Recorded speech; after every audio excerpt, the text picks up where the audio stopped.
Welcome to Epilogue Podcast, the show where we discuss some stuff that happened on a different show ages ago which nobody really cares about anymore.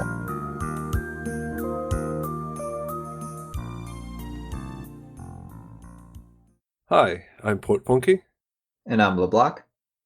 Today we are discussing Farscape, Season 1, Episode 13, The Flax. An invisible energy field threatens to trap the crew if they can't outsmart the pirates who run it. How did you feel about this episode? I liked it a lot more than the previous one. I would agree with that. This one had so much stuff going on in it. Where do we start? How about the start? That's often a good place to start. Except the start was actually quite mundane. I do like that they are investing in John and trying to teach him things. Out of necessity, though, not out of kindness. Sure, but it's better than, well, he's going to die anyway, let's not waste our time. I think it's more like we have the time to waste. He's probably going to die soon, but maybe he can save us whilst he dies. So in the beginning, John is being taught, and that reminds me of the one problem I have with this episode, and that's John teaches Aaron how to do CPR right before she needs to use it, and it was too obvious that that was going to happen. That should have happened earlier in the episode, and then she would draw from that. It was just too obvious that it was going to be needed. Yeah, that was a bit predictable. I guess the reason it was needed was because the revive shot got broken. Yeah, and that's fine to up the stakes, but then you immediately think, oh, okay. Well, as soon as he started teaching her, I thought, yeah, she's going to need to do that. Yeah, it's Chekhov's gun kind of thing. Yeah, Chekhov's CPR. It's an inverse gun. So it would have been better if they did that earlier in the episode. If, hey, you're teaching me how to fly, let me teach you. I don't know. They could find a reason for it. Just don't do it right before. Or how about she uses the revive shot and thinks that it doesn't work? So she starts doing CPR, but then John wakes up and says that that's not CPR, you're doing that all wrong. You're doing a horrible job. This episode solved a problem you had with the previous episode, and that's when Erin's gun doesn't work. She is clueless about how to continue. And in this episode, she says that peacekeepers aren't trained to repair, they're trained to find and secure. In this case, she was talking about a ship, but then I guess if your gun breaks, you should steal another peacekeeper's gun, which she didn't have available. Oh, e.g. from a dead soldier or your enemy or something. Right. Why waste time repairing when you can steal from someone's cold, dead hands? That makes sense. However, she didn't try and do that in the previous episode. Yeah, it's still stupid, but at least we have that. When you said it fixed something from the previous episode, I thought you were going to say that this episode had explosions in it, because it did have explosions in it. Always a plus. At least they kind of blew up their transport pod. And then John was really relaxed about putting the fires out. Just another day. He got round to it, but he I don't know, he could have been more urgent about that. Staying with John and Aaron, John said he was in a head-on collision when he was 19. Yes. In a previous episode, that old black magic, Muldis, was talking to him when he had his arm dislocated. Oh, yeah. And he said he dislocated his arm when he crashed his motorcycle. and he had to relocate it. I don't know what the Yes. correct medical term is. I'm starting to think that John probably shouldn't have been a test pilot. But he's got the need for speed. Yes. Well, I don't know. He's walked away from several crashes by the sounds of things, so maybe that is a good ability for a test pilot. Yeah, you want the guy who walks away from crashes. Not the guy who doesn't crash things? No, everyone's going to crash on a long enough timeline. Fair enough. Why do they only pack one spacesuit each? That's all they have. That is a plausible explanation. Why can't he wear her helmet? Their heads aren't that different. John, She doesn't have a tiny head. he has a big forehead. And he has a hell of a jawline as well. She has a lot of hair, though. That you need room. It did seem a little contrived, considering Aaron couldn't even tell that the space helmets apart. He didn't even try. Wouldn't you want to try and confirm? Yeah, well, that's a good point. One thing I'm starting to notice about this episode is that there were a lot of little plot holes. Like what?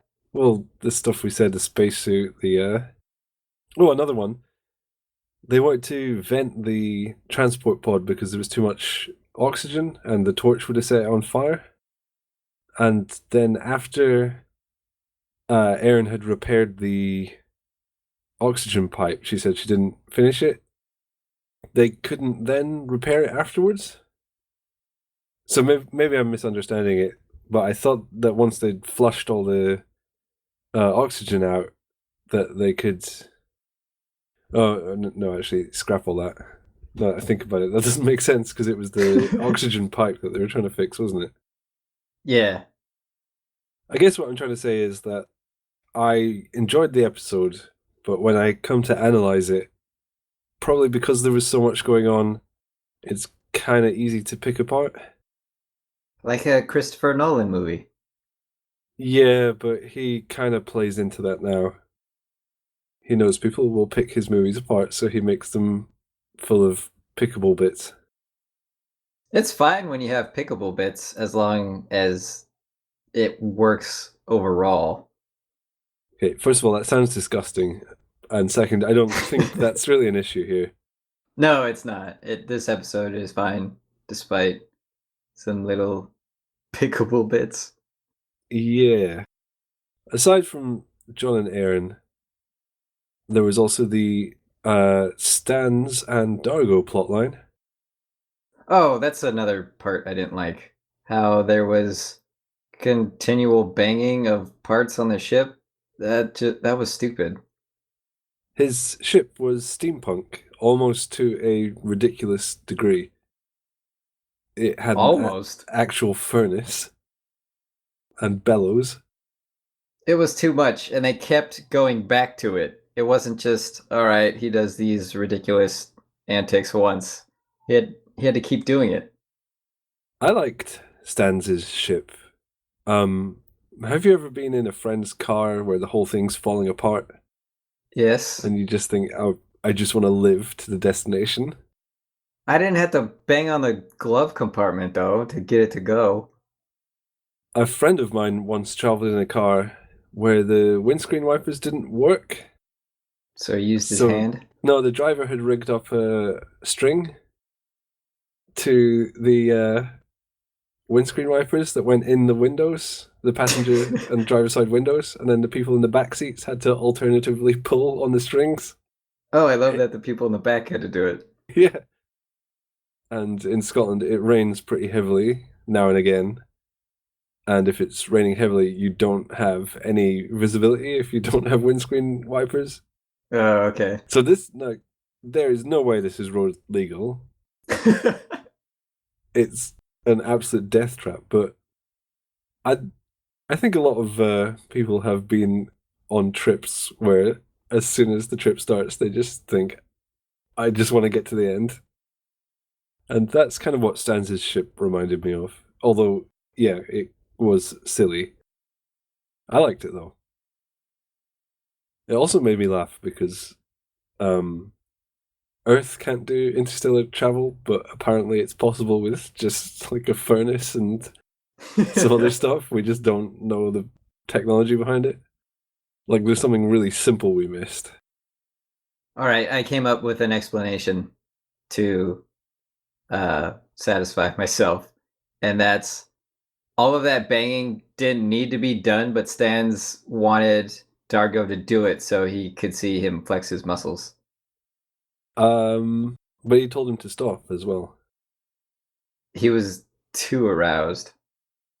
Turning this to the sexy side brings up an interesting point that they do refer to Stans as a he. Krakik, the Red Mentor, I think he said, of the Zenitan pirates, referred to Stans as a he. I didn't catch that. Well, because you didn't know what would be revealed at the end. Right. So how do you explain that one? Well, like Stan says, they're not cut from the same cloth as other species. So perhaps they have a different system of sexes or genders. I would probably class him as an LGBT character of some kind. It's hard, without the details, it's hard to really say. Also, we don't know how their grammar rules work. Maybe everyone is a he. Maybe the translated microbes didn't pick up on some subtlety. Yeah, that's easily explained away. How did you feel about Stan's declaring his love for Dargo at the end? Out of nowhere, it was odd. It's kind of played for laughs. Which I don't like. Why can't he fall in love with Dargo? I conceptually like it. I feel they walked the line between kind of gay panic. Oh no, straight guys being fancied by gay guys. What a predicament. I feel they walked the line between that and a sort of genuine sitcom moment. And they should have been in the sitcom moment side of things. Obviously, that's not a line they want to walk. It was sort of veering towards territory that is uncomfortable. But it is best part of 20 years old. And I think in hindsight, I'd like to think they would have done something better. I would have liked to see Dargo address the declaration of love in a more serious manner. He kind of just awkwarded out of it. Yeah. The interaction that John and Aaron have after that leans more on the gay panic stuff. Hey, you're a woman, right? Well, does it matter, John, if you're attracted to her at this point? She's an alien. Yeah, she's not a human, sorta, and it doesn't matter. once you've bridged interspecies, getting a bit of gay panic is a bit, you're a bit late at that point. Okay, Sebaceans are basically space humans, so maybe that's a bit of a facetious argument. But in a technical sense, she's a completely different species from human. Are you that concerned about sex and gender? This show, like anything, is a product of its era, though, and this would not have stuck out. I think they did okay. I'm not going to hammer this episode for having bad LGBT stuff, although if someone did, I could understand why they would do that. I think most shows wouldn't have had a outwardly masculine character saying I'm a female. That's true. That's good to acknowledge that part. And although it was played for laughs, the laughs were on Dargo, I would say, rather than Stans, who is a character of sympathy, I guess. You kind of feel bad for his situation. I really like that they challenged that norm. I would have never thought Stans was a female, but there's no reason why she couldn't be. He couldn't be. As he does have male pronouns, at least when they're used by the other characters who know him, they're male. But yeah, let's just stick with that, I guess. Okay. Because, hey, they look just like humans because they're played by humans, but that doesn't mean everything applies. Zan even said you differ from the usual. So, I mean, for all that they may have got this completely wrong, if you watch Star Trek from start to finish, this kind of conversation will never arise because on that show, LGBT just almost doesn't exist. So I give them points for trying, which is that sounds really bad. No, It does I've sound said bad. it. Well, it's better to try something and maybe not get it right than it is to just ignore it. Erasure is definitely worse than doing a bad job. I would like to see Stan's return. I wouldn't mind that. He was a fun character from start to finish. I thought so too. No complaints. I like when people challenge Rigel. Speaking of Rigel, how did you find that plotline, the Zan and Rigel versus Krakik and his angry-looking henchman? I loved it because Rigel was the hero and he decided that on his own. He had a plan and he acted it out. It wasn't him being the reluctant hero where nobody else can do this, you need to do it, and it's forced on him.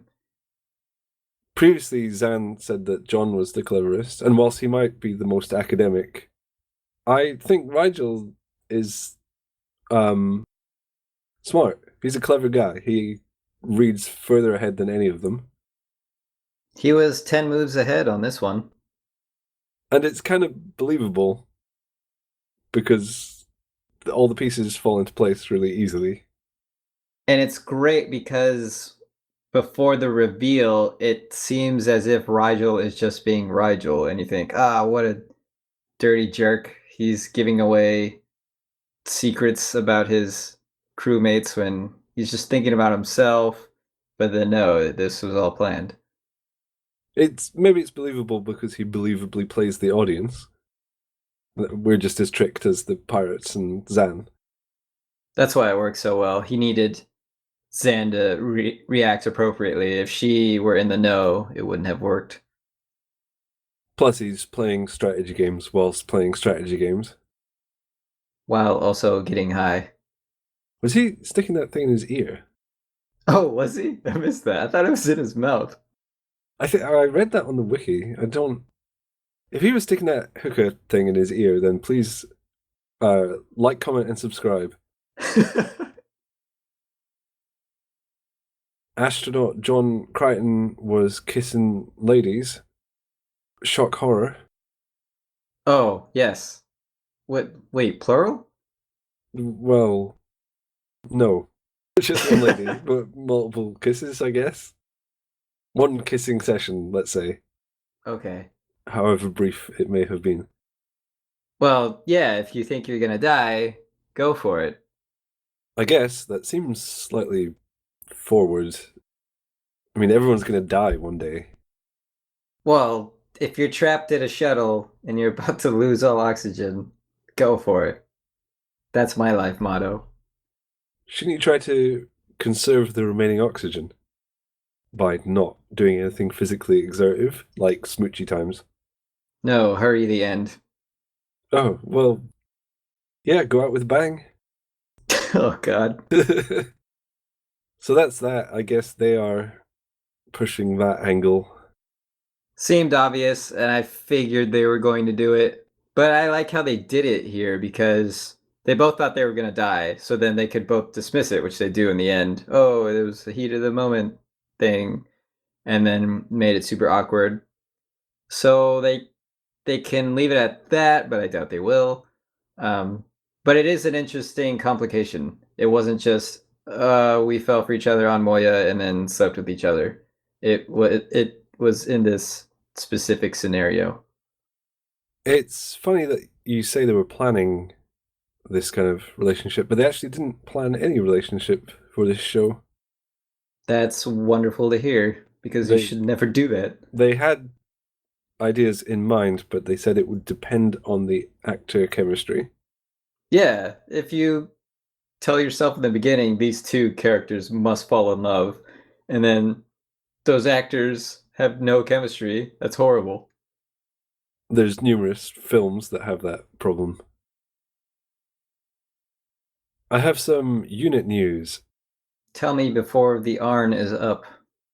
The size of the Flax was 75 million Zacrons, a unit named after Zac Efron.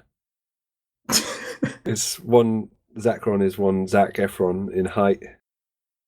That makes sense. Which is 1.73 meters, which makes the Flax 129,000 kilometers wide. Thank you for clearing that up. There was a measure of atmospheric purity, 90 parts.